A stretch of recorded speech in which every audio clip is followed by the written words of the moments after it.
మమ్మను మిక్కిలి ప్రేమించిన మా ప్రియ పరిశుద్ధుడ, మీ ఘనమైన శ్రేష్టమైన మహోన్నతమైనటువంటి పరిశుద్ధ నామమునకు వందనాలు. తిరిగి మరి ఒక మారు ఈ 18వ దిన ఈ ఆత్మీయ ప్రయాణములు ఇంతవరకు మిమ్మల్ని స్తుతించి ప్రార్థించి ఆరాధించిన వారంగా మీ వాక్యమును ధ్యానించాలని ఆశపడుతున్నాను. మా జీవితాలకు ఏది అవసరమో అటు ఓదార్పును కలిగించు మీ యొక్క శ్రేష్టమైన దివ్యమైనటువంటి మాటల చేత సంగతుల చేత మమ్మల్ని దర్శించండి. నా మాటల వలన ఎవరికి ఎలాంటి ఆదరణ, నెమ్మది, ఓదార్పు కలుగుదు కానీ మానవాత్మను మరుగుపరిచి, మానవ స్వరాన్ని మరుగుపరిచి, మహిమ కలిగిన మీ శుద్ధాత్మ సహాయం చేత, మనోహరమైన మీ స్వరము చేత మా జీవన ప్రయాణపు వేదనాభరితమైనటువంటి ప్రతి అనుభవానికి తగిన మీ ఓదార్పు సంగతులను మాకు తెలియజేయమని, సమస్త మహిమ ఘనత ప్రభావం మీరే పొందమని యేసు నామమున ప్రార్థిస్తున్నాను తండ్రి, ఆమేన్. దేవునికి మహిమ కలుగును గాక. దేవుని ప్రేమించి ఆయన పరిశుద్ధ సన్నిధిని ఈ ఆరాధనలో పాలుపంపులు పొందిన ప్రతి ఒక్కరికి మన ప్రభు అయిన యేసుక్రీస్తు వారి ప్రశస్త నామములో శుభాలు తెలియజేస్తున్నాను. ఈ మండలకాల శిలువ శ్రమల ధ్యాన కొడుకులో మరి విశేషంగా ఈ 18వ దినము కొరకు ఏర్పాటు చేయబడిన లేఖన భాగాలు జకర్యా 1వ అధ్యాయం 12 నుంచి 17 వచనాలు పాత నిబంధన పాఠంగాను, ఇక రెండవదిగా యోహాను సువార్త 11వ అధ్యాయం 17 నుంచి 27 వచనాలు కృత నిబంధన సువార్త పాఠంగాను. ఈనాటి ధ్యానము కొరకు ఓదార్చువాడు అనే అంశం మీద మనము కొన్ని సంగతులను ఆలోచన చేసుకోవడానికి సిద్ధపడదాం. ఏర్పాటు చేయబడినటువంటి మూల వచనాన్ని మనము చదువుకుని దేవుని యొక్క వాక్యాన్ని మన జీవితాలకు నెమ్మదిని కలుగు చేసేదిగా ధ్యానం చేద్దాం. జకర్యా గ్రంథము 1వ అధ్యాయము 17వ వచనం ఇలాగూ రాయబడుతుంది: నీవింకను ప్రకటన చేయవలసినది ఏమనగా, ఇక నా పట్టణములు భాగ్యముతో మరి ఎక్కువగా నింపబడెను. ఇంకను యెహోవా సీయోనును ఓదార్చును, యెరూషలేమును ఆయన ఇకను కోరుకొనును. బబులోను చెరలో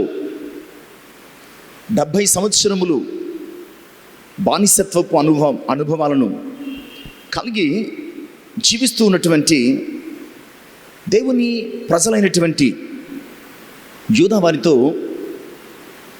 దేవుడు మాట్లాడుతున్నటువంటి సందర్భం.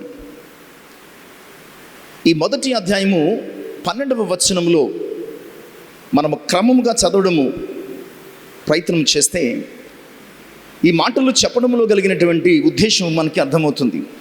అందుకు యెహోవా దూత సైన్యములకు అధిపతి యెహోవా 70 సంవత్సరముల నుండి నీవు యెరూషలేము మీద, యూదా పట్టణముల మీద కోపించుచున్నావే, ఇక ఎన్నాళ్ళు కనికరింపక ఇందువు అని మనవి చేయగా, 13వ వచనంలో యెహోవా నాతో మాట్లాడిన దూతకు ఆదరణైన మధుర వచనములతో ఉత్తరమిచ్చాను. 14వ వచనంలో ఆయన ఇలాగూ సెలవిస్తున్నాడు, ఈ మాటలు ప్రకటించమని చెబుతూ యెహోవా సీయోను విషయంలో అధిక శక్తి కలిగి ఉన్నానని చెప్పడం. 15వ వచనంలో నిమ్మలముగానున్న అన్యజనుల మీద నేను బహుగా కోపించుచున్నాను, ఎలయనగా నేను కొంచెము కోపపడగా కీడు చేయవలన తాత్పర్యముతో వారు సహాయులైరి. 16వ వచనంలో కాబట్టి యెహోవా సెలవిచ్చినది ఏమనగా, వాత్సల్యము గలవాడని నేను యెరూషలేము చుట్టూ తిరిగి ఉన్నాను, అందులో నా మందిరము కట్టబడును, యెరూషలేము మీద శిల్పకారులు నూలు సాగలాగుదురు. ఇదే సైన్యములకు అధిపతిగా యెహోవా వాక్కు. ఇకను ప్రకటన చేయవలసినది ఏమనగా, నా పట్టణములు భాగ్యములతో నింపబడతాయట, అలాగే సీయోనును యెహోవా ఓదారుస్తాడట, ఆయన ఇంకను సీయోనును కోరుకుంటాడు. ఈ మాటలలో దేవుడు తన పట్టణాన్ని విడిచిపెట్టలేదు, దేవుడు తన పట్టణాన్ని మరచిపోలేదు. 70 సంవత్సరాలు అయినవని ఒకవేళ వారు ఏళ్ళు లెక్క పెట్టుకుంటున్నారు, కానీ అసలు దేవుడు ఎంత మాత్రము కూడా వారి ఎడల విముఖత చూపిన వాడుగా కనిపించడం లేదు. నేను తిరిగి వారి తట్టు తిరుగుతాను, ఇదిగో వారికి మందిరాన్ని నిర్మిస్తాను, వారి యొక్క పట్టణములను నేను భాగ్యములతో నింపుతాను. వారికి ఏ ఓదార్పు కరువై వారు దుఃఖపడుతున్నారు, వారు ఏ ఓదార్పు కరువై వారు కన్నీరు పెట్టుకుంటున్నారు, ఏ ఓదార్పు దొరకక వారు కృషించి కృంగిపోతున్నారు. తిరిగి అట్టి ఓదార్పును నా ప్రజలకు నేను దయచేయబోతున్నాను అన్నటువంటి సంగతిని ఆయన చాలా స్పష్టంగా మాట్లాడుతున్నాడు. నిజమే ప్రియ విశ్వాసులారా, ఈరోజు మన జీవితాలలో కరువైనటువంటి అంశాలలో మరి యొక్క ప్రాముఖ్యమైనటువంటి అంశం ఏంటంటే ఓదార్పు. చాలామంది మన బంధువులు కానీ, మన స్నేహితులు కానీ, మన ప్రియులు కానీ, మన చుట్టుపక్కల వారు కానీ మన జీవితాలలో గాయాలు రేపి వేదన కలుగు చేసేవారుగానే, లేదంటే దుఃఖాన్ని కలుగు చేసి మన జీవితంలో నెమ్మది లేకుండా చేసేవారే ఎక్కువగా కనబడుతున్నారు. నీవు ప్రయాణిస్తున్నటువంటి నీ జీవన ప్రయాణంలో నీ బంధువులు కావచ్చు, నీ స్నేహితులు కావచ్చు, నీ యొక్క సన్నిహితులు కావచ్చు, చాలాసార్లు వారి క్రియల చేత, చాలాసార్లు వారి తలంపుల చేత, చాలాసార్లు వారి యొక్క ప్రవర్తన చేత మనకు దుఃఖాన్ని, ఓదార్పు పొందనటువంటి ఆయాసకరమైనటువంటి అనుభవాలను కలుగు చేస్తూ ఉంటారు. అలాంటి సమయంలో దేవుడు మాట్లాడుతున్నాడు, నేను నీ దుఃఖ సమయములలో, నేను నీ కన్నీటిమయమైనటువంటి అనుభవాలలో, నీ యొక్క ఒంటరితనపు జీవితాలలో నేను నీకు ఓదార్పును కలుగు చేస్తాను, నేను నీకు ఓదార్పును కలుగు చేస్తాను అన్న సంగతిని గుర్తు చేస్తున్నాను. ప్రియులారా, ఇంకా మనము ఈ యోధావారి ప్రజల లేదా యూదా ప్రజల యొక్క దుఃఖానికి కారణాన్ని, లేదా వారు ఓదార్పు పొందని స్థితికి కారణాన్ని మనం ఆలోచన చేస్తే 137వ సంకీర్తనలో ఈ అనుభవము చాలా స్పష్టంగా కనబడుతుంది. ఒకప్పటి వారి యొక్క మధుర జ్ఞాపకాలను ప్రస్తుతపు చేదు జ్ఞాపకాల ప్రయాణములో వారు జ్ఞాపకం చేస్తూ వారు ఎలాంటి జీవితాన్ని జీవిస్తున్నారో, ఎలాంటి దుస్థితిని, ఎలాంటి దుర్భరమైనటువంటి అనుభవాలను, ఆనందము కానీ, సంతోషము కానీ, ఓదార్పు కానీ, నెమ్మది కానీ లేనటువంటి ఎలాంటి పరిస్థితులను వారు పొందుకుని బ్రతుకుతున్నారో ఆ 137వ సంకీర్తనలో మనకి చాలా బాగా అర్థమవుతుందండి. అందులో మొదటి చరణంలో మాట్లాడుతుంటాడు, బబులోను నదుల యొద్ద కూర్చున్నప్పుడు మనము సియోనును జ్ఞాపకము చేసుకుని ఏడ్చుచుంటిమి, వాటి మధ్యనున్న నిరవంజి చెట్లకు మన సితారాలు తగిలించుతిమి, అచ్చట మనలను చెరగొన్న వారు ఒక కీర్తన పాడుడి అనిరి, మనలను బాధించిన వారు సియోను కీర్తనలలో ఒక దానిని మాకు వినిపించడి అని మన వలన ఉల్లాసము గోరిరి. ఇలాగూ ఈ కీర్తన సాగుతుంది. ఈ కీర్తన బబులోను చెరలో ఉన్నటువంటి అనుభవాలను జ్ఞాపకం చేసుకుంటూ రాయబడిన కీర్తన. వారు ఆ చెరలో, ఆ వేదనలో, ఆ కన్నీటి అనుభవాలలో వారు బబులోను నదుల దగ్గర కూర్చుని ఏడుస్తున్నారటండి. బబులోను నదులు సామాన్యమైన నదులు కాదు. బబులోను నదులు మరి సామాన్యమైనటువంటి మనము చూస్తున్నటువంటి నదులు కాదు. అది నాగరికతకు ప్రసిద్ధి చెందినవి. ఇంకా చెప్పాలంటే అవి మొదటి నుంచి ఉన్నటువంటి నదులు. అందులో ఒక 2 నదులను మనం ఆలోచన చేస్తే కనుక, మొట్టమొదటిది టైగ్రిస్ అనే నది. ఇది ఆదికాండము 2వ అధ్యాయం 4వ వచనములో కనబడుతుంది. దీనిని హిద్దికెలు అనే పేరు కూడా మనం చూస్తూ ఉంటామండి. ఇది ఏదేను తోటలో బయలుదేరినటువంటి నది. ఇది బబులోనుకు తూర్పు ప్రాంతమున ప్రవహిస్తున్నటువంటి నదిగా మనం చూస్తున్నాం. అంటే దేవుడు ఏర్పాటు చేసినటువంటి ఏదేను తోటలో ప్రవహించినటువంటి నదులలో ఒక ప్రాధాన్యత కలిగిన ప్రాముఖ్యమైనటువంటి నది ఈ టైగ్రిస్ లేదా హిద్దెకెలు అనబడే ఈ నది. ఇక 2వ నది యూఫ్రటీస్ నది. ఇది కూడా ఏదేను తోటలో దేవుడు ఏర్పాటు చేసినటువంటి ఆ ఏదెను తోటలో ప్రవహించినటువంటి నది. ఇది బబులోను మధ్య ప్రాంతము గుండా ప్రవహిస్తున్నటువంటి నది. ఇది కూడా చాలా చారిత్రాత్మకమైనటువంటి నది. ఈ నదులు ఎప్పుడు ఎండిపోయే నదులు కాదు. ఈ నదులు ఎప్పుడూ కూడా ప్రవహించే నదులు. ఇవి విస్తారమైనటువంటి జలములతో, విస్తారమైనటువంటి సంపదలతో నిండినటువంటి నదులు. అలాంటి విస్తారమైనటువంటి నదుల దగ్గర కూర్చున్నప్పుడు కూడా వారికి ఎలాంటి ఆనందము కానీ, ఎలాంటి ఆహ్లాదకరమైనటువంటి పరిస్థితి కానీ రాలేదటండి. అంతకంటే చిన్న నదులు వారి దేశంలో జ్ఞాపకం చేసుకుంటున్నారు. యోర్దాను నదిని వారు జ్ఞాపకం చేసుకుంటున్నారు. ఇలాంటి ఒక చిన్న ఎన్నికలైనటువంటి నదులను జ్ఞాపకం చేసుకున్నప్పుడు పెద్ద నదుల దగ్గర కూర్చున్నప్పటికీ వారికి ఆనందం కలగట్లేదు. కానీ చిన్న నదుల దగ్గర వారు గతంలో వారి దేశంలో పొందినటువంటి ఆ ఆనందాన్ని జ్ఞాపకం చేసుకుని బబులోను నదుల దగ్గర వారు కన్నీరు విడుస్తున్నారు. వారి కన్నీరు ఆ నదుల గుండా ప్రయాణించి వారి యొక్క జీవితంలో దుఃఖాన్ని రెట్టింపు చేస్తున్నాయే తప్ప ఎంత మాత్రము కూడా ఓదార్పును పొందకపోతున్నారన్న సంగతిని జ్ఞాపకం చేస్తున్నాను. అలాగే 2వ చరణంలో మనం చూస్తే, వాటి మధ్యనున్న నిరవంజి చెట్లకు మన సితారాలు తగిలించితిమి. వాటి మధ్యన ఉన్నటువంటి నిరవంజి చెట్లకు మన సితారాలు తగిలించితిమి అన్నటువంటి జ్ఞాపకం చేస్తున్నాడు. ప్రియులారా, నిరవంజి చెట్లకు ఇంకో పేరుందండి. నిరవంజి చెట్లకు ఇంకో పేరుంది. ఆ పేరు ఏంటంటే ఏడ్పు చెట్టు. నిరవంజి చెట్లకు ఏడ్పు చెట్టు అనేటువంటి ఒక పేరుందండి. అవి చాలా విస్తారంగా పెరుగుతాయి. వాటి ఆకులు పెద్ద పెద్దగా ఉంటాయి. అయితే వాటి బరువు వలన ఆ ఆకులు కిందకి వేలాడి ఉంటాయి. దూరం నుంచి ఆ చెట్టును చూస్తున్నప్పుడు ఎలా ఉంటుందంటే, దిగులు బెంగ కలిగినటువంటి వ్యక్తి ఎలాగూ నీరసించిపోయి కృషించిపోయి ఉంటాడో అలాగూ ఆ యొక్క రూపము కనబడుతుంది. అందుకనే బహుశా నిరవంజి చెట్లకు ఏడ్పు చెట్లు అన్నటువంటి పేరు కూడా వచ్చి ఉంటుందేమో. ప్రియులారా, సంతోషానికి కారణమైనటువంటి వీరి సితారాలను ఏడ్పుకు సాదృశ్యంగా ఉన్నటువంటి ఆ నిరవంజి చెట్లకు తగిలించి ఆ నదుల దగ్గర ఏడవడం మొదలు పెట్టారట. ఇదంతా దేనికి సంబంధించిందంటే, యూదా ప్రజల యొక్క బబులోను చెరలో దేవునికి దూరమై, ఆయన మందిరానికి దూరమై, ఆయన ఆశీర్వాదాలకు దూరమై, వారి దేశంలో వారు పొందినటువంటి ఆనందాలకు అనుభవాలకు దూరమై వారు బబులోను నదుల దగ్గర ఏడుస్తూ ఉన్నారు.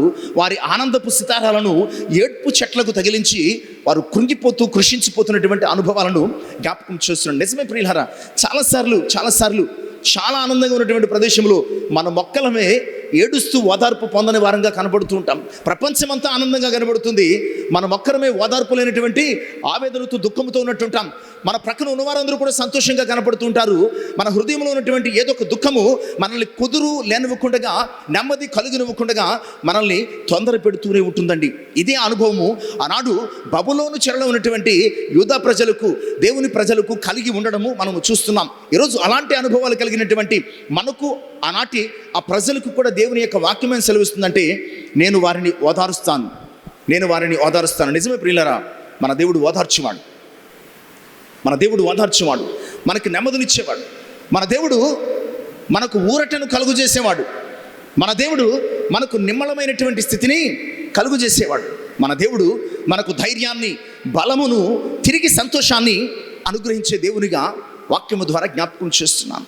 అందుకని ఈరోజు ఈ ఓదార్పు అనుగ్రహించే దేవుడు లేదా ఓదార్పును కలిగించే దేవుడు అన్న మాటల మీద మన యొక్క వేదనాభరితమైనటువంటి లేదా దుఃఖకారకమైనటువంటి అనుభవాలలో దేవుని కృపను బట్టి మనం ఓదార్పు పొందడానికి ప్రయత్నం చేద్దాం.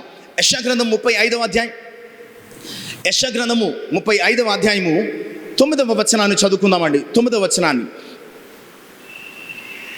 చివరి భాగం, 9వ వచనము చివరి భాగం అనగా 2వ భాగం చూద్దాం. యెహోవా విమోచించిన వారు పాటలు పాడుచు తిరుగు సియోనుకు వచ్చెదరు. వారి తలల మీద నిత్యానందముండును. వారు ఆనంద సంతోషమును గలవారై వచ్చెదరు.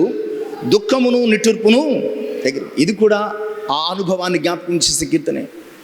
వారు అనగా యెహోవా విమోచించిన వారు ఆ 70 ఏళ్ల బానిసత్వం తర్వాత, 70 ఏళ్ల చెర తర్వాత, 70 ఏళ్ల దుఃఖం తర్వాత, 70 ఏళ్ల వేదన తర్వాత, 70 ఏళ్ల భారమైనటువంటి బ్రతుకు తర్వాత యెహోవా విమోచించిన వారు పాటలు పాడుచు తిరిగి సితారాలు తమ భుజాలకు తగిలించుకుని పాటలు పాడుతూ సంతోషంగా వారు సియోనుకు తిరిగి వస్తారటండి.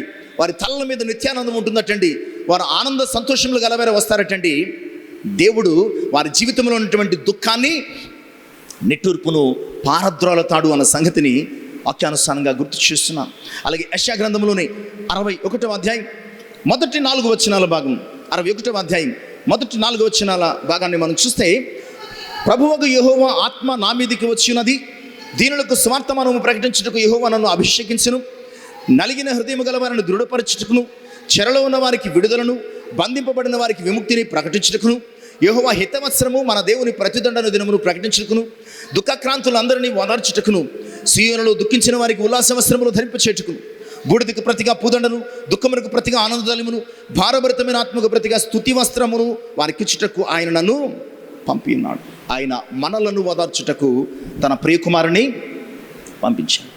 మనలను బలపరచడానికి తన ప్రియకుమారుని పంపించాడు. మన దుఃఖాన్ని ఆనందంగా మార్చివేయడానికి, మన వేదనను సంతోషంగా మార్చివేయడానికి, మన కన్నిటిని నాట్యంగా ఆయన చేయడానికి. 30వ సంకీర్తనలో కూడా ఇదే మాట అంటున్నాడు. 11, 12 చరణాల్లో మన కన్నీటినటండి లేదా మన దుఃఖాన్నటండి నాట్యంగా మార్చివేస్తాను. ఈరోజు ప్రపంచంలో ప్రతి వ్యక్తి కూడా ఓదార్పు పొందనటువంటి దుఃఖంతో బాధపడుతున్నాడు. ఓదార్పు లేనటువంటి సమస్యలతో బాధపడుతున్నారు. ఓదార్పు లేనటువంటి వేదనతో నలిగిపోతున్నారు. ఆ రోజు 70 సంవత్సరాల సుదీర్ఘమైనటువంటి వారి దుఃఖానికి, 70 సంవత్సరాల సుదీర్ఘమైనటువంటి నవ్వు లేనటువంటి వారి బ్రతుకులకు, 70 సంవత్సరాల సుదీర్ఘమైనటువంటి కష్టముతో కన్నీరు విడిచినటువంటి వారి జీవితాలకు దేవుడు ఒక చక్కటి శుభవార్తను లేదా శుభవచనాన్ని లేదా ఒక మంచి సంగతిని జ్ఞాపకం చేస్తున్నాడు. ఇదిగో మీ దుఃఖము తీర్చబడే సమయము ఆసనమైనది. మీ కన్నీరు తుడవబడే సమయం ఆసనమైనది. మీ వేదన ఓదార్పు లేనటువంటి మీ జీవితాలు తిరిగి ఓదార్చబడే పరిస్థితి ఆసనమైంది. ఇదిగో నేను మిమ్మల్ని ఓదార్చబోతున్నాను అని జ్ఞాపకం చేస్తున్నాను. నిజమే ప్రియ విశ్వాసులారా, దుఃఖాన్ని ఓదార్పుగా నెమ్మదిగా నింపాలింపచేసి మనలను ఊరడించే దేవుడు మన దేవుడు అన్న సంగతిని మనం అర్థం చేసుకోవాలి. ఈరోజు నీ హృదయంలో ఏ కారణం చేతనైనా దుఃఖపడుతున్నావేమో, అది ఎవరికి తెలియక నేను ఎవరు ఓదార్చలేనటువంటి దుస్థితిలో నీవు కృంగిపోయి ఉన్నావేమో.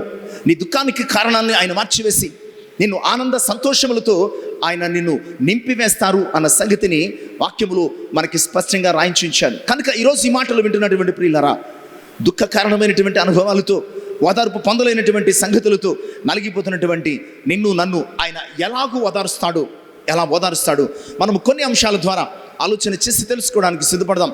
మొట్టమొదటిగా యోహాను సువార్త 11వ అధ్యాయం 25, 26 అలాగే 40వ వచనాన్ని కూడా మనం చదువుకుందామండి. యోహాను సువార్త 11, 25, 26 అలాగే 40వ వచనం. అందుకు యేసు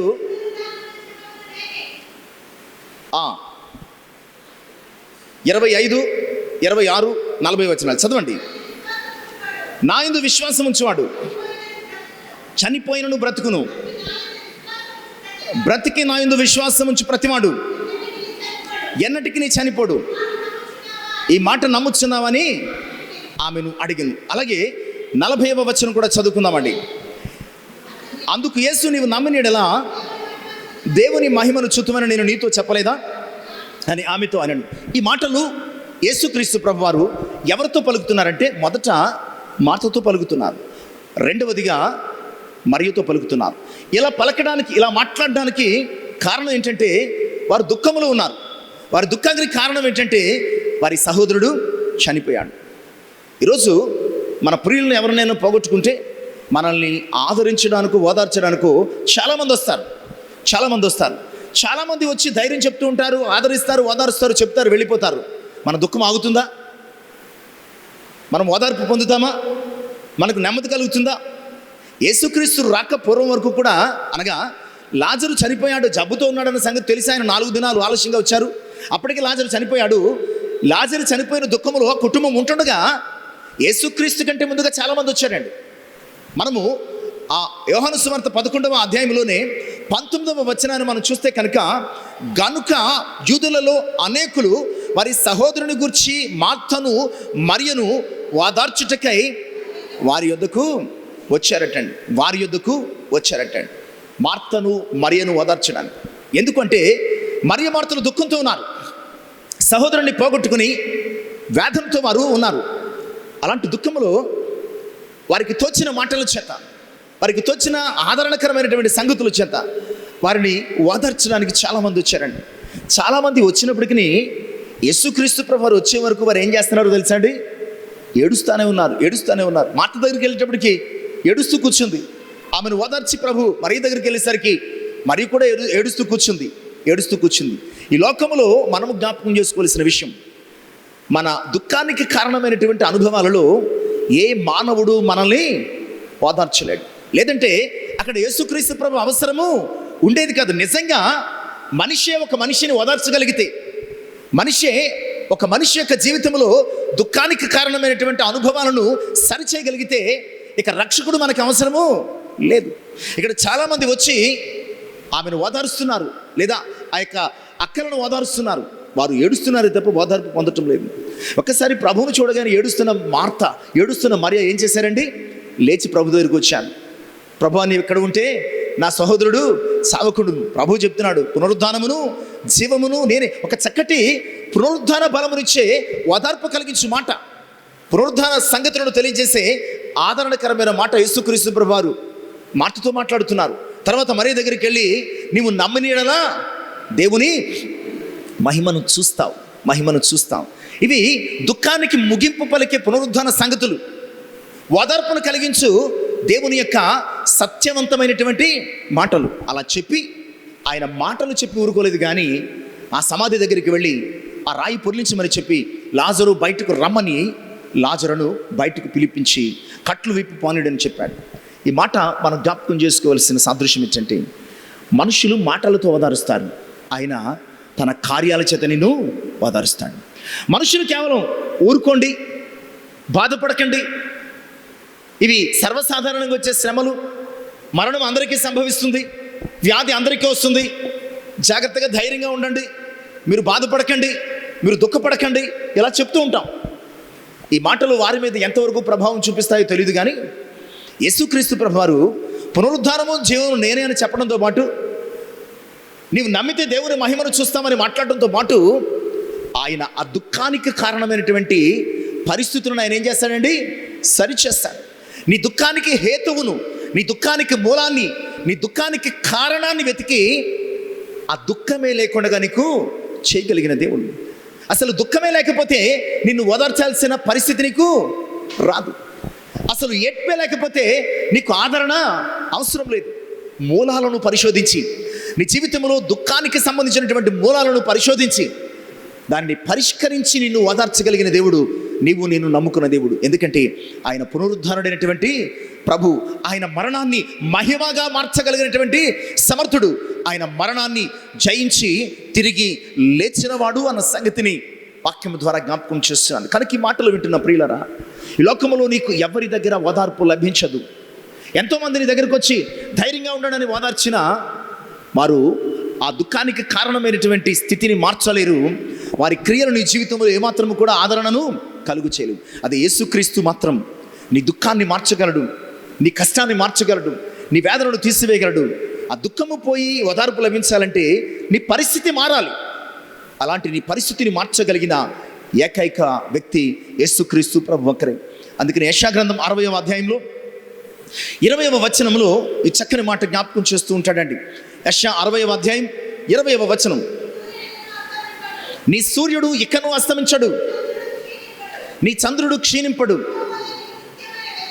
యెహోవాయే నీకు నిత్యమైన వెలుగుగా ఉండును, నీ దుఃఖ దినములు సమాప్తములగును. నీ దుఃఖ దినములు ఎప్పటి వరకు, ఎన్నాళ్ళ నుంచి ఏడుస్తున్నావో తెలియదు, ఎన్నాళ్ళ నుంచి నీకు ఓదార్పు లభించడం లేదో తెలియదు, ఎన్నాళ్ళ నుంచి నీకు ఊరట కలగటం లేదో తెలియదు. అసలు నీ దుఃఖానికి కారణం నీకే తెలియదు. దేవుడు వాక్యం సెలవిస్తుంది. అలాంటి నీ దుఃఖ దినాలను ఆయన ముగించేస్తాడు. దుఃఖ దినాల అకౌంట్ని ఆయన క్లోజ్ చేసేస్తాడు. ఇక నీవు దుఃఖపడాల్సిన అవసరం లేదు, నువ్వు కన్నీరు విడవాల్సిన అవసరం లేదు, నువ్వు వేదనతో కృంగిపోవలసినటువంటి అవసరం లేదు. ఎందుకంటే నీ దుఃఖాన్ని ఆనందంగా మార్చగలిగిన ప్రభు నీకున్నాడు అన్న సంగతిని వాక్యము సెలవిస్తుంది. కనుక ఈ మాటలు వింటున్న ప్రియులారా, ఇప్పటి వరకు దుఃఖముతో ఓదార్పు పొందనటువంటి స్థితిలో నీవు ఉన్నావేమో. నీ దేవుడు సెలవిస్తున్నాడు, మనుషులు మాటలతో ఓదారుస్తారు, ఆయన తన కార్యముల చేత నిన్ను, తన క్రియల చేత, తన అద్భుతముల చేత ఆయన నీ దుఃఖాన్ని సంతోషంగా మార్చివేస్తాడు అన్న సంగతిని వాక్యము ద్వారా తెలియజేస్తున్నాను. ఇక రెండవ అనుభవాన్ని చూద్దామండి. యోహాను సువార్త 20వ అధ్యాయం 15 నుంచి 16 వచనాలు. యోహాను సువార్త 20వ అధ్యాయం 15 నుంచి 16 వచనాలు. యేసు, అమ్మా ఎందుకు ఏడ్చుచున్నావు, ఎవరిని వెతుకుచున్నావు అని ఆమెను అడగగా, ఆమె ఆయనను తోటమాలనుకుని, అయ్యా నీవు ఆయనను మోసుకుని పోయిన ఎడల ఆయనను ఎక్కడ ఉంచుతూ నాతో చెప్పు, నేను ఆయనను ఎత్తుకుని పోదును అని చెప్తుంది. ఈ సందర్భం కూడా తెలుసు. ఆదివారం ఇంకా తెల్లవారుచుండగా ఆయన దేహాన్ని సుగంధ ద్రవ్యములతో పూసి భద్రం చేయడానికి స్త్రీలు వచ్చారు. అందులో మగ్దలేని మరి చాలా ప్రాముఖ్యమైనవి. తీరా చూస్తే సమాధిలో ప్రభు యొక్క దేహం లేదు. ఆమె వెతుకుతుంది, ఏడుస్తుంది. ఆమెను పిలిచి అక్కడ ఉన్నటువంటి 2 మనుషులు చెప్పారు, అమ్మా ఎవరిని వెతుకుతున్నావు అంటే, నా ప్రభువుని ఎవరు ఎత్తుకుపోయారు, ఆయనను వెతుకుతున్నాను అని చెప్పాను. ఆమె దుఃఖాన్ని ఆ 2 మనుషులు, వారు దేవదూతలు ఉండొచ్చు, ఆ 2 మనుషులు ఆమె దుఃఖాన్ని ఓదార్చలేకపోయారు. ఆమె ఇంకా ఏడుస్తూనే ఉన్నది. ప్రభు ఆమెను చూచి, అమ్మా ఎవరిని వెతుకుతున్నావు, ఎందుకు ఏడుస్తున్నావు అంటే, ఆయనను గుర్తించలేక, అయ్యా నా ప్రభువును నీవు వెతుకుపోయి ఉంటే నాకు ఎక్కడ పెట్టావో చెప్పు, నేను మోసుకుని పోతాను. అప్పుడు ప్రభు అంటున్నారు, అమ్మ మరియను సంబోధిస్తున్నప్పుడు వెంటనే బోధకుడు అని చెప్పి ఆమె ఏడ్పును ఆపేసింది. ఈరోజు ఈ లోకంలో ఎంతమంది చెప్పినా నీ దుఃఖము ఓదార్చబడదు. ఎంతమంది ఈ లోకంలో నిన్ను దర్శించినా నీ దుఃఖము తీసివేయబడదు. ఇక్కడ ఆ ఇద్దరు వ్యక్తులు దేవదూతలను పోలిన వ్యక్తులు చెప్పారు, అమ్మా ఎందుకు ఏడుస్తున్నావు, ఎవరు తిరుగుతున్నావు అని అడిగి చెప్పినప్పటికీ ఆమె ఏడుస్తూనే తిరుగుతుంది తప్ప ఎక్కడ ఆమె ఓదార్పు పొందినటువంటి దాఖలాలు కనిపించడం లేదు. ప్రభు ఆమెను చూసి మరియా అని పిలవగానే ఆమె ఏడ్పు ఆగింది. ఆయన దర్శనాన్ని పొందగానే ఆమె దుఃఖము తీసివేయబడింది. నేను జ్ఞాపకం చేస్తున్న విషయం ఏంటంటే, ఆయన నీ దుఃఖాన్ని ఓదార్చగలడు. ఎందుకు ఓదార్చగలడంటే, నీ దుఃఖాన్ని ఓదార్చేది ఆయన పునరుద్ధాన దర్శనం. నీ దుఃఖమంతటికి కారణం మరణమైతే, మరణమే నీ దుఃఖానికి హేతువైతే, ఆయన పునరుద్ధాన బలము మరణమును బట్టి ఓదార్పునందక దుఃఖపడుతున్నటువంటి నిన్ను నన్ను దుఃఖాన్ని తీసివేసి ఓదార్పును కలుగు చేయగలదు అన్న సంగతిని గుర్తు చేస్తున్నాను. ఆమె ఏడవడం మానేయడానికి, ఆమె ఓదార్పు పొందడానికి కారణం ఏంటో తెలుసా? నిజంగా యేసుక్రీస్తు ప్రభు భౌతిక శరీరం కనిపించింది అనుకోండి, ఆమె ఏడ్చును. అక్కడ ఆమె ఏడవకపోవడానికి, ఓదార్పు పొందడానికి కారణం ఏంటంటే, ఆయన పునరుద్ధాన దర్శనాన్ని పొందుకుంది. ఎందుకు ఆయన నిన్ను ఓదార్చగలడు అంటే, ఆయన మరణమును జయించి తిరిగి లేచిన వాడు. ఆయన పునరుద్ధాన అనుభవము నిన్ను ఓదార్చగలదు. ఆయన పునరుద్ధాన అనుభవము నిన్ను ఓదార్చగలదు అన్న సంగతిని స్పష్టం చేస్తున్నాను. యెషయా గ్రంథం 51వ అధ్యాయం 11-12 వచనాలు చూస్తే, యెషయా గ్రంథం 51వ అధ్యాయం 11-12 వచనాలు చూద్దామండి. యెహోవా విమోచించిన వారు సంగీతనాదముతో సియోనుకు తిరిగి వచ్చెదరు. నిత్య సంతోషము వారి తలల మీద ఉండును. వారు సంతోషానందము గలవారగుదురు. దుఃఖమును నిట్టూర్పును తొలగిపోవును.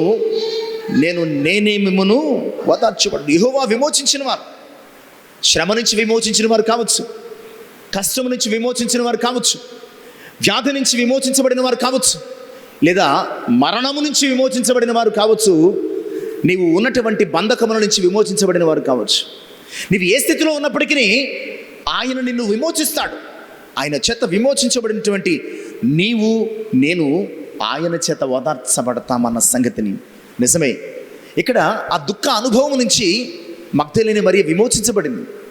లేదా ఆ మృతమైనటువంటి ఆలోచనల నుంచి ఆమె దుఃఖానికి కారణం ప్రభు చనిపోయాడు. చనిపోతే చనిపోయాడు, కనీసం ఆయన దేహాన్ని కూడా చూచే అవకాశం లేకుండా ఎత్తుకుపోయారు. ఇలాంటి అనుభవాలను దుఃఖపడుతున్నప్పుడు ఆయన పునరుద్ధాన దర్శనము ఆమెను బ్రతికించినట్లు కానీ, ఆమెను ధైర్యపరిచినట్లు కానీ ప్రభు చెప్తున్నాడు, ఇదిగో నేను మీ అనుభవాల నుంచి విమోచించినప్పుడు మీరు తిరిగి ధైర్యాన్ని పొందుకుంటారు, దుఃఖం నుంచి ఓదార్చబడతారు, మీకు నెమ్మది కలుగుతుంది అన్న సంగతిని తెలియజేస్తున్నాడు. ఇక మూడవ అంశాన్ని కూడా చూద్దామండి. లూకాసు వార్త 15వ అధ్యాయం 22-24 వచనాలలో ఒక ఓదార్పు కూడిక కనబడుతుందండి. అక్కడ ఒక ఓదార్పు కూడిక. అప్పుడప్పుడు మన జీవితాలలో ఏదైనా దుస్సంఘటన జరిగిందనుకోండి, ప్రియులను పోగొట్టుకోవడము, లేదంటే భయంకరమైనటువంటి వ్యాధిలో మరణంలోనికి వెళ్ళిపోయి బయటకు వచ్చిన తర్వాత ఏం చేస్తాం? మనం ఒక ఓదార్పు కూడిక మనం పెట్టుకుంటాం. ఇక్కడ కూడా ఒక ఓదార్పు కూడిక ఆ తండ్రి పెట్టుకున్నాడండి. తన పనివారందరినీ పిలిచి, ఒక క్రొవ్వినటువంటి దూడను వధించండి, మనము తిని సంతోషపడదాం. రీజన్ ఏంటి? ఆ ఓదార్పు రీజన్ ఏంటంటే, కుమారుడు తప్పిపోయి దొరికాడు, చనిపోయి బ్రతి. నిజమే ప్రియులారా, ఈ కుమారుడు గురించి మనం జ్ఞాపకం చేసుకుంటే, ఏదో బతికేద్దామని డబ్బంతా మూటగట్టుకుని తండ్రిని గాయపరిచి బయలుదేరాడు. అతను బయటకు వచ్చినటువంటి కొన్ని నాళ్ల తర్వాత అతని జీవితంలో స్నేహితులు పోయారు, డబ్బు పోయింది. అతనికి ఏం మిగిలిందండి? దుఃఖమే మిగిలింది. ఓదార్పు కోసం అతడు చాలా చోట్ల తిరిగాడు. చివరికి ఒక పందులు యజమాని దగ్గరికి చేరి అక్కడైనా ఓదార్పు దొరుకుతుందని ప్రయత్నించాడు. పని చేశాడు కానీ ఓదార్పు లభించలేదు. కష్టపడ్డాడు కానీ ఓదార్పు లభించలేదు. చివరికి అతడు తినలేనటువంటి దుస్థితిలో, పందులు తినే పొట్టు కూడా దొరకని దుస్థితిలో ఉన్నాడు. అలాంటి స్థితిలో అతనికి ఓదార్పు కలిగించిన సందర్భం ఏంటో తెలుసా అండి? ఎంత దుఃఖంలో కూడా, ఎంత కష్టంలో కూడా, ఎంత శ్రమలో కూడా అతనికి ఒక సంగతి చాలా ఓదార్పు కలుగు చేసింది. ఆ సంగతి ఏంటో తెలుసా? తండ్రిని గుర్చిన జ్ఞాపకం. అతనికి తండ్రి జ్ఞాపకం వచ్చిన వెంటనే అమ్మయ్య అనుకున్నాడు, సరే నా తండ్రి దగ్గర చాలామంది సమృద్ధిగా అన్నం తింటున్నారు, నేను కూడా నా తండ్రి దగ్గరికి వెళ్ళిపోతే ఈ దుఃఖం నుంచి నాకేం దొరుకుతుంది? ఓదార్పు దొరుకుతుంది. విడిచిపెట్టి తండ్రి దగ్గరకు వచ్చాడు. తండ్రి చేదరించుకోలేదు, అసహించుకోలేదు, కుమారుని హక్కును చేర్చుకున్నాడు. ఇదిగో ఈ నా కుమారుడు తప్పిపోయి దొరికాడు, చనిపోయి బ్రతికాడు. ప్రశస్త వస్త్రం తీసుకుని రండి, ఉంగరం ధరించండి, చెప్పులను తొడిగించండి. తప్పిపోయినటువంటి కుమారుడు దొరికాడు కనుక క్రొవ్విన దూడను వధించండి, మనము తిని సంతోషపడదామని చెప్పి అక్కడ ఒక గొప్ప ఓదార్పు కూడిక పెడుతున్నాడు. నిజమే ప్రియులారా, చాలాసార్లు దేవుని నుంచి మనము దూరం అయిపోయి, దేవుని నుంచి మనం విడిపోయి, దేవునికి ఆయాసకరమైనటువంటి జీవితాలు జీవిస్తూ చివరికి ఓదార్పు పొందినటువంటి దుఃఖంలోనికి మనము వెళ్ళిపోతూ ఉంటాం. అలాంటి సమయంలో కూడా ఆయన నిన్ను ఓదార్చడానికి సిద్ధంగా ఉన్నాడు. అలాంటి సమయంలో కూడా ఆయన నీకు కావలసినటువంటి ఊరటను కలుగు చేయడానికి సిద్ధంగా ఉన్నాడు అన్న సంఘటన, అన్న సందర్భాన్ని ఈ వాక్యము జ్ఞాపకం చేస్తుంది. ఒకవేళ నువ్వు అలాంటి స్థితిలో ఉన్నావేమో, ఓదార్పు పొందినటువంటి దుఃఖములు, ఆయన నిన్ను తిరిగి తన యొద్దకు రప్పించుకుని నిన్ను ఓదార్చగలిగినటువంటి మరి సమర్థుడు అనే సంగతిని గుర్తు చేస్తున్నాను. 57వ అధ్యాయం యెషయా గ్రంథం 18వ వచనం. యెషయా గ్రంథం 57వ అధ్యాయం 18వ వచనం చదువుకుందామండి. నేను వారి ప్రవర్తనను చూచితిని, వారిని స్వస్థపరచుదును, వారిని నడిపించును, వారిలో దుఃఖించిన వారిని ఓదార్చుదును. వారిలో ఎవరైతే దుఃఖిస్తున్నారో వారి దుఃఖానికి కారణం వారి అవిధేయత కావచ్చు, వారి దుఃఖానికి కారణం వారి యొక్క అతిక్రమాలే కావచ్చు, వారి దుఃఖానికి కారణం వారి పాపమే కావచ్చు. అయినప్పటికీ నేను వారిని వెతుకుతాను, వారిని కనుగొంటాను. ఆ దుఃఖానికి కారణమైనటువంటి స్థితిని తీసివేసి వారిలో కృతజ్ఞతా బుద్ధిని పుట్టించి నేను వారిని ఓదారుస్తాను అన్న సంగతిని వాక్యం ద్వారా స్పష్టంగా జ్ఞాపకం చేస్తున్నాడు. కనుక ఈ మాటలు వింటున్నటువంటి ప్రియులారా, ఆయన ఓదార్చేవాడు. నీవున్న ఏ స్థితిలోనైనా నీ దుఃఖానికి కారణం ఏదైనప్పటికీ నీ దుఃఖాన్ని తీసివేసి నీ కన్నీటిని తుడిచివేసి ఆయన నిన్ను సంపూర్ణంగా పరిపూర్ణంగా ఓదార్చగలిగిన వాడు. యోహాను సువార్త 19వ అధ్యాయం 26-27 వచనాలు. యోహాను సువార్త 19వ అధ్యాయం 26-27 వచనాలు. అది కలువరిగిరి శిలువ సన్నివేశం. యేసుక్రీస్తు ప్రభువారు శిలువలో వేలాడుతున్నారు. ఆయన రక్తము ధారలుగా స్రవిస్తుంది. ఆయన శరీరము నలగొట్టబడి చిదుగొట్టబడింది. కొన్ని గంటలలో లేదా కొన్ని నిమిషాలలో ఆయన చనిపోబోతున్నాడు. అక్కడ ఉన్న వారిలో అత్యంత భయంకరమైనటువంటి వేదన, ఎవరు ఊరుకోబెట్టినా ఊరట పొందినటువంటి స్థితి ఎవరికయ్యా ఉందంటే ఆయన తల్లి అయినటువంటి మరియకు. చాలామంది బాధపడ్డారు, కానీ ఏడ్చి ఇక చాలించుకున్నారు. కానీ ఏడవడానికి కన్నీళ్లు కూడా కరువైపోయినటువంటి ఒక భయంకరమైనటువంటి దుస్థితిలో ఆమె ఉన్నది. సమస్యలిపోయి లేదా సోలిపోయినటువంటి పరిస్థితులలో ఆమె చాలా వేదనతో కృంగిపోయి కుమిలిపోయి అక్కడ కనబడుతుంది. అలాంటి సమయంలో అందరిని చూచి క్షమించినటువంటి ప్రభు ఆ తల్లిని చూచి జాలి కలిగినటువంటి హృదయంతో ఆమెతో మాట్లాడుతున్నాడు. అమ్మా, ఇదిగో నీ కుమారుడు. శిష్యునితో మాట్లాడుతున్నాడు, ఇదిగో నీ తల్లి. ఈ మాట ఆమెను ఓదార్చడానికి ప్రభు పలికిన మాట. ఒంటరి అయిపోయినటువంటి ఆ తల్లి జీవితంలో కుమారుని మీద ఎన్నో ఆశలు పెట్టుకుని నవమాసాలు మోసి కని పెంచినటువంటి ప్రభువు నింగికి నేలకు నడుమ చితగొట్టబడిన వాడై నలగొట్టబడిన వాడై భయంకరమైనటువంటి స్థితిలో వేలాడుతున్నప్పుడు ఆ స్థితిని చూచి తట్టుకోలేనటువంటి దుఃఖముతో మూర్ఛిల్లినటువంటి ఆమెను చూచి ఆమెను ఓదార్చే ప్రయత్నం చేస్తున్నాడు. అమ్మా, ఇదిగో నీ కుమారుడు, ఇదిగో నీ తల్లి. నిజమే, మన జీవితంలో ఓ తీవ్రమైనటువంటి సంఘటన, ఓ తీవ్రమైనటువంటి ప్రమాదం, ఓ తీవ్రమైనటువంటి అనుభవము మన జీవితాలలో ఎప్పటికీ తరగనటువంటి దుఃఖాన్ని కలుగు చేసినప్పుడు ఆయన శిలువ ప్రేమ ఉంది చూసారా? ఆయన శిలువ ప్రేమ, శిలువలో మన కొరకు తన ప్రాణాన్ని పెట్టినటువంటి ఆయన శిలువ ప్రేమ మాత్రమే మనల్ని ఓదార్చగలదు. ఆయన శిలువలో తన ప్రేమ చేత తల్లిని చూచి ఆమెతో మాట్లాడుతున్నాడు, ఇదిగో నీ కుమారుడు. నీవు ఏడాల్సిన అవసరత లేదు, నువ్వు దుఃఖపడాల్సిన అవసరత లేదు. ఇదిగో నిన్ను ఓదార్చువాడు, నిన్ను ఆదరించేవాడు, నీకు ధైర్యం ఇచ్చేవాడు, నీకు తోడయుండి నిన్ను కనిపెట్టుకుని చూసేవాడు, నీవు ఒంటరివి కావు అని చెప్పి యోహానును అప్పగిస్తున్నాడు. నిజమే ప్రియులారా, మనకి జీవితములు భయంకరమైనటువంటి సందర్భాలు, దుస్సంఘటనలు జరిగినప్పుడు ఆయన శిలువ ప్రేమ మనల్ని ఓదారుస్తుంది. ఆయన శిలువ ప్రేమ మాత్రమే మనల్ని ఓదార్చగలిగింది అన్న సంగతిని వాక్యం ద్వారా స్పష్టం చేస్తున్నాను. ఇక 5వ సంఘటన కూడా చూద్దామండి. ఆదికాండం 24వ అధ్యాయం 67వ వచనం. ఆదికాండం 24వ అధ్యాయం 67వ వచనం చదువుకుందామండి.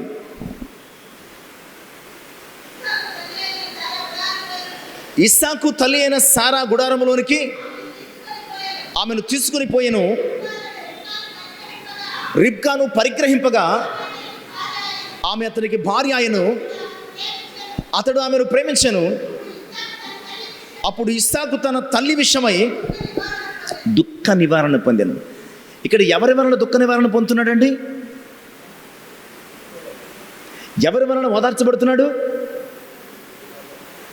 ఎవరి వలన అంటే దేవుని వలన ఓదార్చబడుతున్నాడు. దేవుని వలన ఓదార్చబడుతున్నాడు. నీ జీవితంలో కలిగే దుఃఖానికి సాటి అయిన సహకారి ఎవరో ఆయనకి తెలుసు. కొంతమంది భార్యలు, కొంతమంది భర్తలు తమ యొక్క పార్ట్నర్ జీవితంలో దుఃఖాన్ని కలుగు చేసేవారుగా ఉంటారండి. కొంతమంది పార్ట్నర్స్, సహకారులు తమ జీవితంలో ఏమి కలుగు చేసేవారుగా ఉంటారండి? ఎప్పటికీ ముగింపు లేనటువంటి దుఃఖాన్ని కలుగు చేసేవారుగా ఉంటారు. ఎప్పుడు చూసినా భర్తను బట్టి భార్య, భార్యను బట్టి భర్త, తల్లిదండ్రులను బట్టి పిల్లలు ఏడవడం తప్ప ఇక జీవితంలో ఏడ్పుకు ముగింపు అనేది ఉండదు. ఇక్కడ తల్లి నిమిత్తమై చాలా దుఃఖంలో మునిగిపోయాడు. అలాంటి ఇస్సాకుకు ఒక సాటి అయిన సహకారిని దేవుడు ఏం చేశాడు? అబ్రహాం సెలక్షన్ కాదు, ఎలియజరు సెలక్షన్ కాదు, లేదంటే లాబాను బెతూలు యొక్క ఏర్పాటు కాదు. ప్రియులారా, ఎవరి సెలక్షన్ అయ్యా అంటే ఆ దుఃఖ నివారణకు ఇస్సాకుకు కావలసినటువంటి ఓదార్పును కలిగజేసే సాటి అయిన సహకారి ఎవరయ్యా అంటే ఆయనకు తోచింది, కనిపించింది, ఏర్పాటు చేసింది రిబ్కా మాత్రమే. అందుకని రిబ్కాను తీసుకెళ్ళి ఇస్సాకునకు భారీగా చేశాడు. అప్పటి వరకు ఏడుస్తూ కూర్చున్నాడు, అప్పటి వరకు దుఃఖపడుతూ కూర్చున్నాడు, అప్పటి వరకు ఓదార్పు అతని జీవితంలో లేదు. అలాంటి స్థితిలో ఎప్పుడైతే రిబ్కా ఇస్సాకుకు భార్య అయిపోయిందో తన యొక్క ఆ ఏడుపుకు, దుఃఖానికి ముగింపు వేయబడింది. అక్కడ దుఃఖ నివారణ మీన్స్ ఓదార్పు పొందాడనమాట.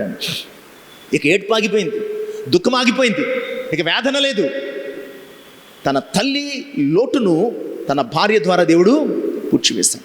ఇక్కడ ఎవరి ద్వారా ఎవరిని ఆయన ఓదార్స్తాడో తెలియదు, కానీ ఖచ్చితంగా నిన్ను ఓదార్చడానికి ఆయన నీ జీవితంలో ఒకరిని సిద్ధం చేసి ఉంటాడు. ఖచ్చితంగా నిన్ను ఆదరించడానికి, నిన్ను బలపరచడానికి, నీ ఒంటరితనంలో, నీ దుఃఖ సమయంలో, నీ కన్నీటిమయమైనటువంటి బ్రతుకులో ఆయన ఖచ్చితంగా నీ ఓదార్పు కొరకు ఒక పార్ట్నర్ని, భార్య కావచ్చు, భర్త కావచ్చు, ఒక మంచి స్నేహితుడు కావచ్చు, ఎవరైనా కావచ్చు. ప్రియ విశ్వాసులారా, నిన్ను అలా దుఃఖముతో విడిచిపెట్టే దేవుడు కాదు, అలా ఒంటరిగా నిన్ను వదిలేసేవాడు కాదు. ఇస్సాకు దుఃఖములో భార్యను ఓదార్పుగా ఎలా ఇచ్చాడో అలాగే నీ దుఃఖమును కూడా ఆయన ఓదార్చువానిగా ఒక సహకారిని, ఒక సహాయాన్ని ఆయన తప్పకుండా నీకు దయచేస్తాడు అన్న సంగతి నిజమే. ప్రియులరా, నిజానికి రిబ్కా ఇస్సాకునకు ఓదార్పు ఇవ్వలేదు, కానీ రిబ్కాను ఇవ్వడం ద్వారా దేవుడే ఇస్సాకునకు ఓదార్పునిచ్చాడు అన్న సంగతిని మనం గమనించాలి. అలాగే దేవుడే మన జీవితంలో కూడా ఓదార్పు లేని బ్రతుకులను ఎవరో ఒకరి ద్వారా ఆయన మనకు ఓదార్పును కలుగు చేస్తాను అన్న సంగతిని గుర్తు చేస్తున్నాను. ఇక 6వ విషయం కూడా చూద్దామండి. 6వ విషయాన్ని కూడా రూతు గ్రంథం 1వ అధ్యాయం 20-21 వచనాలు చూద్దామండి. రూతు గ్రంథము 1వ అధ్యాయం 20-21 వచనాలు చదువుకున్నాం. సర్వశక్తుడు నాకు చాలా దుఃఖం కలుగు చేశాడు కనుక నన్ను నయోమి అనవద్దు, మారా అని పిలవండి. ఇక్కడ ఆ మాటలన్నీ కూడా కనపడుతూ ఉంటాయండి. ఎవరు కలుగు చేశారో, ఎందువల్ల దుఃఖం వచ్చిందో, ఎందుకు ఆమెకు ఓదార్పు లేనటువంటి ఆవేదన వచ్చిందో మనకందరికీ తెలుసు. కానీ ఆమె చేసిన ఒక మంచి పని ఏంటో తెలుసా? ఆ దుఃఖానికి ఆమె చేసుకున్నదే, ఆమె స్వయం కృతాపరాధమే ఆమె దుఃఖానికి కారణమైంది, ఆమె ఏడుపుకు, ఆ మార అనుభవానికి కారణమైంది. కానీ మనం చేసుకున్న గోతులు మనం పడ్డామని సంతోషించడానికి ఆయన మనిషి కాదు.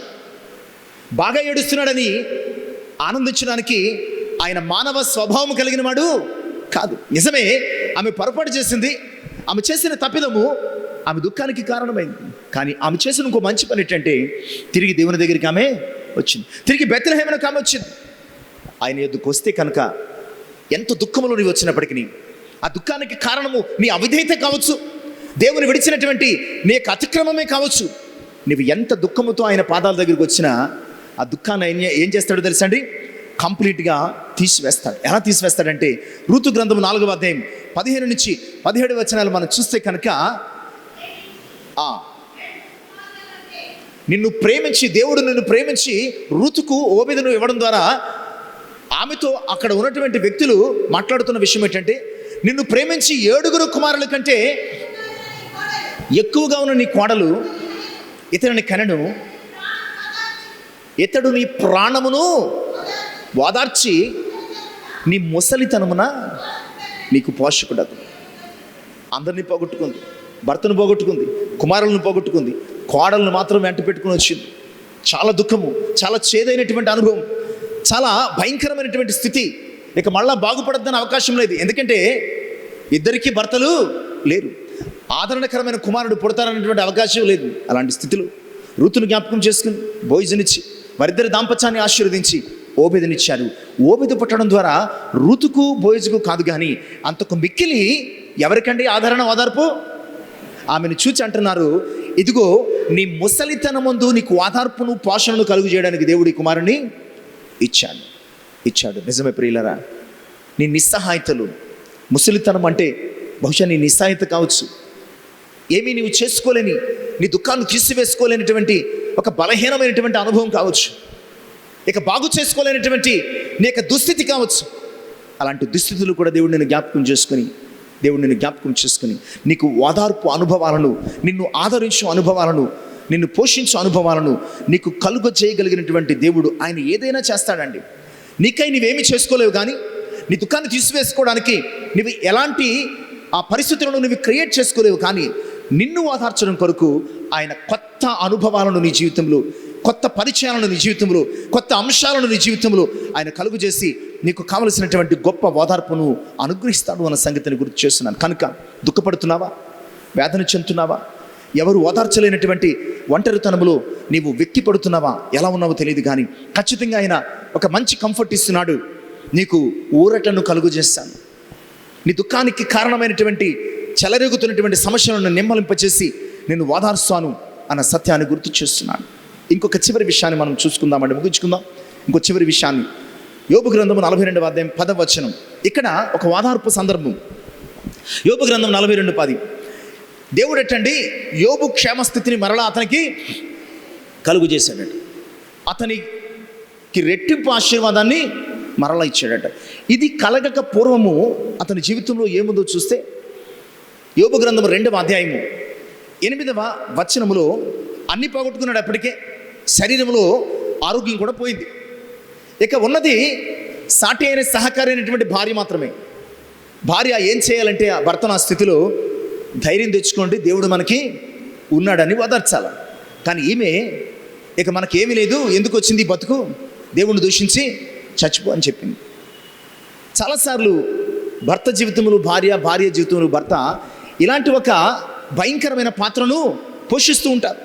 ఆదరించాల్సిన సమయంలో, ఓదార్చాల్సిన సమయంలో, ధైర్యం చెప్పాల్సిన సమయంలో, అండగా నిలవాల్సినటువంటి పరిస్థితుల్లో ఎందుకు వచ్చిన బతుకు చచ్చిపో అంటారు.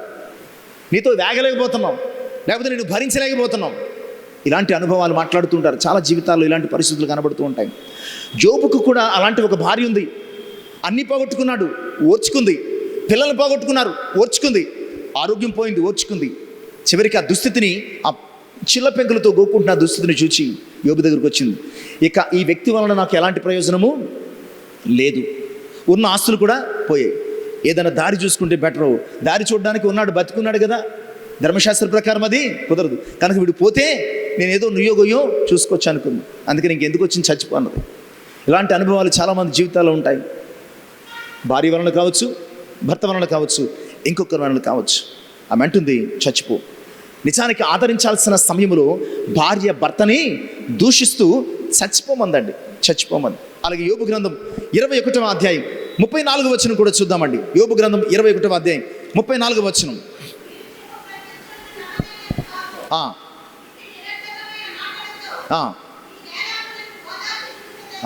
స్నేహితులు కనబడుతున్నారండి. స్నేహితులు వచ్చి కూర్చున్నారు. మీరిచ్చిన ప్రత్యుత్తరములు సరైనవి కావు, మీరు ఇలాంటి మాటల చేత నన్ను ఎలా ఓదారుస్తారు అంటే, యోబు స్నేహితులు యోబుని ఏం చేస్తున్నారు? ఓ స్నేహితుడు అనేవాడు ఆ స్నేహితుని యొక్క బలహీనతలోనూ, సమస్యలోనూ, ఇబ్బందులోనూ ఓదార్చేవాడై ఉండాలి, ధైర్యం చెప్పేవాడై ఉండాలి. కానీ ఈ స్నేహితులు ఏం చేస్తున్నారంటే, యోబును ఓదార్చడం మానేసేసి యోబుకు మరింత దుఃఖాన్ని కలుగు చేస్తున్నారు. అలాంటి దుఃఖ సమయంలో యోబు అంటున్నాడు, మీరు చెబుతున్న ఈ మాటల ద్వారా నేను ఎలా ఓదార్పు పొందుతాను? నా గాయాన్ని మీరు మరింత రేపుతున్నారు. నిజమే, భార్య ఓదార్చలేకపోయింది, స్నేహితులు ఓదార్చలేకపోయారు, పరిస్థితులు ఓదార్చలేకపోయాయి. యోబు దగ్గర ఉన్న ఏ వ్యక్తి కూడా యోబును ఓదార్చలేనటువంటి దుస్థితిలో యోబును దేవుడు జ్ఞాపకం చేసుకున్నాడు. భార్యకు చేతకాని పని, స్నేహితులకు చేతకాని పని, ఈ లోకంలో ఎవరికి చేతకాని పని, దేవునికి మాత్రమే చేతనైన పని ఏమిటంటే, నీ దుఃఖమును ఆయన ఓదార్చగలడు, నీ దుఃఖాన్ని అయినా తీసివేయగలడు. నీకు కావలసినటువంటి ఓదార్పును, నెమ్మదిని, ఊరటను కలుగు చేసి నిన్ను తిరిగి బలపరిచి నిలవబెట్టగలిగినటువంటి సమర్థుడు నీ దేవుడు అన్న సంగతిని వాక్యం ద్వారా జ్ఞాపకం చేస్తున్నాను. కనుక ఈ మాటలు వింటున్నటువంటి ప్రియులారా, నువ్వు ఎలాంటి స్థితిలో ఉన్నావో తెలియదు, నీ దుఃఖానికి కారణం ఏంటో తెలియదు, నీవు ఓదార్పు పొందకపోవడానికి నీ జీవితంలో ఉన్న సమస్య ఏంటో తెలియదు, నీకు ఓదార్పు కలగకపోవడానికి నీవు అనుభవిస్తున్నటువంటి కష్టం కూడా ఏంటో తెలియదు. కానీ దేవుడు మాత్రం ఖచ్చితంగా చెప్తున్నాడు, నువ్వు ఏ స్థితిలో ఉన్నా ఆయన నిన్ను ఓదార్చగలడు, నువ్వే స్థితిలో ఉన్నా ఆయన నిన్ను ఆదరించగలడు, నువ్వే స్థితిలో ఉన్నా ఆయన నిన్ను బలపరచగలిగినటువంటి సమర్థుడు అన్న సంగతిని వాక్యం జ్ఞాపకం చేస్తుంది. ప్రియులారా, ఒక దేశంలో జెస్సీ పెన్నీ అనే ఒక వ్యక్తి ఉన్నాడు. అతనికి ఒక రోజున ఒక మంచి ఆలోచన వచ్చింది. ఒక డిపార్ట్మెంటల్ స్టోర్ నేను ప్రారంభించి వ్యాపారం చేసి బాగా సంపాదించాలని అనుకున్నాడు. ఇది 20వ శతాబ్ద ప్రారంభంలో జరిగిన ఒక సందర్భం. ఈ జెస్సీ పెన్నీ అనే వ్యక్తి ఒక డిపార్ట్మెంట్ స్టోర్ స్టార్ట్ చేశాడు. లాభాలు బాగా వస్తున్నాయి. దాని ద్వారా ఇంకొన్ని బ్యాంకులో అప్పులు తీసుకుని ప్రతి ఊర్లో ఒక డిపార్ట్మెంటల్ స్టోర్ను స్టార్ట్ చేశాడు. ప్రతి ఊర్లో ఇంచుమించుగా ఎన్ని స్థాపించాడంటే దేశంలో 1700 డిపార్ట్మెంటల్ స్టోర్స్ ప్రారంభించాడు. అన్ని స్టోర్స్ కూడా చాలా లాభంగా సాగిపోతున్నాయి. అన్ని షాప్స్ కూడా చాలా లాభదాయకమైనటువంటి సంపాదనలు ఇస్తున్నాయి. సంతోషంగా సాగిపోతున్న సమయంలో ఒక్కసారి ఆర్థిక కుదుపు, ఒక్కసారి ఆర్థిక మాంద్యం, ఒక్కసారి అన్నీ కూడా నష్టాల బాటలోనికి వెళ్ళిపోయాయి. కొంతకాలం తర్వాత బ్యాంకుల వారు అప్పులు తీర్చమని తొందర పెట్టారు. వ్యాపారం ఏమో నష్టాలు సాగుతుంది, బ్యాంకులో ఏమో వారు ఫోర్స్ చేస్తున్నారు, నువ్వు అప్పులు తీర్చాను. ఈ ఆలోచనలతో అతడు చాలా అనారోగ్యం పాలైపోయాడు. అదే సందర్భంలో పిల్లలు, భార్య వచ్చి నీ వలన ఈ నష్టమంతా కలిగింది, నీవే ముందు చూపు లేకుండా ఇష్టానుసారంగా వ్యాపారం చేసి నష్టాల్లో పడేశావు, నువ్వు చేసుకున్న దానికి నీవు అనుభవించని వెళ్ళిపోయారు. ఇతడు ఈ ఆవేదనలో ఎలాంటి కంఫర్ట్ దొరకనటువంటి పరిస్థితుల్లో ఆలోచించి సిక్కైపోయాడు. డాక్టర్స్ కూడా అతను టెస్ట్ చేసి ఇలాగే నువ్వు కొనసాగితే కనుక కోలుకోవడం చాలా కష్టం, ధైర్యం తెచ్చుకుని పంపించేశాను. ఒక ప్రక్క వ్యాపారం లాస్ అయిపోయింది, ఓదార్పు లేదు, బ్యాంకులు పీడించుకు తింటున్నాయి, నెమ్మది లేదు, భార్య పిల్లలు వచ్చి సపోర్ట్గా నిలవబడాల్సిన స్థితిలో నీ వల్ల ఈ నష్టమంతా కలిగిందని పోటీ మాటలనుకుని వెళ్ళిపోయారు. డాక్టర్ నీ ఆరోగ్యం క్షీణించిందన్నాడు. ఎటు చూసినా ఎవరి నుంచి కూడా ఎలాంటి ఓదార్పు లభించలేదు. రాత్రంతా ఆలోచించాడు. ఒక ఉదయము తెల్లవారకుండగానే లేచాడు, ఒక నోట్ రాశాడు, ఇదిగో నా వ్యాపారంలో లాభాలు లేని కారణం చేత నష్టాల్లో పడ్డాను, బ్యాంకు వారు అప్పులు తెచ్చమంటున్నారు, ఈ కష్టకాలంలో ఓదార్పుగా నిలవబెడతారన్నటువంటి మీరు కూడా నన్నే తప్పుపడుతున్నారు, ఇక నాకు బతకాలని చనిపోతాను, ఇదిగో చివరి లేక ఇదే, నన్ను వెతకొద్దు, నేను ఎక్కడ దొరకను అని చెప్పేసి ఓ సూసైడ్ నోట్ రాసి ఆ తెల్లవారుజామున బయలుదేరి వెళుతున్నాను. చనిపోవడానికి అతను వెళుతున్న మార్గంలో తెల్లవారుజామున ఒక చర్చిలో ఆరాధన జరుగుతుంది, దేవుని పాటలు వినబడుతున్నాయి. ఎందుకో చనిపోయే ముందు ఒకసారి వెళ్ళి ప్రశాంతంగా ఆ మందిరంలో కూర్చోవాలని డిసైడ్ అయ్యాడు. వెళ్ళాడు, ఓ 20 నిమిషాలు సేపు కూర్చున్నాడు. పాటల తర్వాత దేవుని వాక్యాలు వినబడ్డాయి. ఆ 20 నిమిషాలు అయిపోయిన తర్వాత ప్రార్థన చేసుకుని లేచి ఎలా అనుకుంటున్నాడు, నేను ఎందుకు చనిపోవాలి? దేవుని యొక్క మాటలు అతనిని ప్రభావితం చేసినాయి. దేవుని సన్నిధిలో పాటలు ఆయనని ఉత్తేజపరిచినాయి. దేవుని యొక్క మందిరంలో గడిపిన ఆ 20 నిమిషాలు, అతను షాపులో కూర్చున్నప్పుడు లభించని ఓదార్పు, ఇంట్లో తన కష్టాన్ని చెప్పుకున్నప్పుడు భార్య ద్వారా లభించని, పిల్లల ద్వారా లభించినటువంటి ఓదార్పు, ఓ 20 నిమిషాల పాటు దేవుని సన్నిధిలో కూర్చున్నప్పుడు, ఆయన పాటలు వింటున్నప్పుడు, ఆయన వాక్యాలు వినబడుతున్నప్పుడు, ఆయన సన్నిధిలో ప్రార్థన చేసుకున్నప్పుడు, ఎప్పటి వరకు ఈ కష్టకాలంలో అతని జీవితంలో పొందని ఓదార్పు అతడు చాలానే పొందుకున్నాడు. లేచి నేను ఎందుకు చనిపోవాలని చెప్పి తిరిగి వ్యాపారం ప్రారంభించాను. అనతి కాలంలోనే మునుపటి కంటే మరింత అభివృద్ధి వ్యాపారంలో వచ్చి అతనికి ఉన్నటువంటి సమస్యలన్నీ తొలగిపోయి అతడు తిరిగి నెమ్మదికరంగా సాగిపోవడానికి ఆ రోజు కారణమైంది. అతడు అన్నాడు, ఒక 20 నిమిషాలు దేవుని సన్నిధిలో కూర్చుంటే ఇంత కంఫర్ట్, ఇంత ఓదార్పు నాకు లభించింది. జీవితాంతము నేను నా దేవుని సన్నిధిలో గడపగలిగితే జీవితాంతము నా జీవితంలో దేవుడు నెమ్మదిని, ఓదార్పును, ఆదరణను తప్పక కలుగు చేస్తాడు అని ఆయన అనుకుని అప్పటి నుంచి ఎప్పుడు కూడా దేవుని సన్నిధిని అతను విడిచిపెట్టలేదు. ఈరోజు ఈ మాటలు వింటున్న ప్రియులారా, లోకములో నీకు నెమ్మది లేదు, లోకములో నీకు ఓదార్పు కలగదు, లోకుల ద్వారా నీకు ఎలాంటి ఆదరణ లభించదు. పైగా నీ కష్టంలో, నీ కన్నిటిలో, నీ ఒంటరితనములో వారు నిన్ను గాయపరిచి, దుఃఖపరిచి ఉన్న మనశ్శాంతిని కూడా వారు నీకు దూరం చేస్తారు. నీకు నెమ్మది కలిగించే స్థలము నీ దేవుని మందిరం, నీకు నెమ్మది కలిగించే స్థలము నీ దేవుని స్వరము వినిపించే స్థలము, నీకు నెమ్మది దొరికే స్థలము ఆయన్ని స్తుతించే అనుభవము. కనుక ఒకవేళ ఓదార్పు పొందకని ఉన్నావా, నీ గదిలోనికి వెళ్ళి నీ దేవుని సన్నిధిని ప్రార్థనాపూర్వకంగా అనుభవించి ఓదార్పు పొందు. నెమ్మది లేకుండా ఉన్నావా, నీ దేవుని యొక్క మాటలను వినడానికి ఆయన బైబిల్ గ్రంథము తెరిచి ఆయన మాటలను చదువు. ఆయన ఆ మాటల ద్వారా నీకు ఓదార్పును కలుగు చేస్తాడు. నీకు నెమ్మది లేదా, ఓదార్పు లేదా, నీ యొక్క జీవితంలో నీకు ఓదార్పు కలుగు చేసే దేవుని నామమును స్తుతించి ఆయన కీర్తనలు పాడుకు. ఆయన సహవాసం, ఆయన సన్నిధి, ఆయన వాక్యము, ఆయనతో ప్రార్థన సహవాసము, ఆయనను స్తుతించే ఆరాధన అనుభవము నీ జీవితంలో లేనటువంటి ఓదార్పును తిరిగి నీ జీవితంలో స్థాపిస్తాయన్నటువంటి సంగతిని వాక్యానుసారంగా జ్ఞాపకం చేస్తున్నాను. కనుక ఈ మాటలు వింటున్నటువంటి ప్రియులారా, నీ దుఃఖ సమయంలో ఆయన నిన్ను ఓదార్చేవాడు. నీ దుఃఖ సమయంలో ఏ స్థితిలో ఉన్నా ఆయన నిన్ను ఆదరించేవాడు. చివరిగా మత్తయి సువార్త 5వ అధ్యాయం 4వ వచనం చదువుకుని ముగించుకుందామండి. మత్తయి సువార్త 5వ అధ్యాయం 4వ వచనం, దుఃఖపరచబడు వారు ధన్యులు, వారు ఓదార్చబడతారు. నీ దుఃఖము నీ దేవుని సన్నిధిలో, నీ వేదన నీ దేవుని సన్నిధిలో నీవు కుమ్మరించుకున్నప్పుడు ఖచ్చితంగా ఆయన నేను ఆదరించగలిగిన సమర్థుడు. కనుక అంటే దేవుని సన్నిధిలో నీ కొరకు ఆయన ఏర్పాటు చేసే కృపలు నీవు నీ యొక్క ఓదార్పు లేనటువంటి అనుభవాలన్నిటిలో కూడా ధైర్యం తెచ్చుకుని ఓదార్చబడాలని కోరుతూ కొద్ది మాటలు ముగిస్తున్నాను. ఈ మాటలు పరిశుద్ధాత్ముడు మన జీవితంలో ఓదార్పును అనుగ్రహించే రీతిని ఫలింపచేయను గాక. ఆమెను ప్రార్థన చేసుకున్నాం. పరిశుద్ధ వందనములు, గొప్ప దేవ స్తోత్రాలు. మరియు కుమారు మీ సన్నిధిని, మీ మాటలను ధ్యానించి ఓదార్చు దేవునిగా మిమ్మల్ని అర్థం చేసుకోవడానికి కృప దయచేశారు. నిజమే, పరిశుద్ధ గ్రంథంలో ఆయా భక్తుల జీవితంలో దుఃఖ సమయంలో ఓదార్పు దొరకని అనుభవాలను మీరు ఎలాగో వారిని దర్శించి మీ స్వరం చేత సంధించి మీ కార్యాల చేత వారిని బలపరిచి వారికి ఓదార్పును దయచేస్తారు. మేము ధ్యానించామయ్యా. నిజమే, ఈరోజు మేము కూడా ఓదార్పు పొందని అనుభవాలలో ఉన్నాం, ఓదార్పు లేని దుస్థితిలో ఉన్నాం, ఓదార్పునకు దూరమైనటువంటి బ్రతుకుతున్నాం. అయ్యా, మీరే మా ఓదార్పు, మీ స్వరమే మాకు ఓదార్పు, మీలో మేము ప్రార్థించే అనుభవమే మాకు ఓదార్పు, మీ సన్నిధి మాకు ఓదార్పు.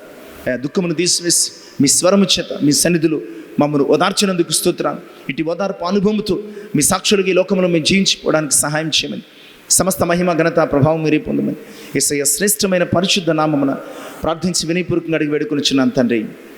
ఆమేన్. దేవునికి మహిమ కలుగును గాక.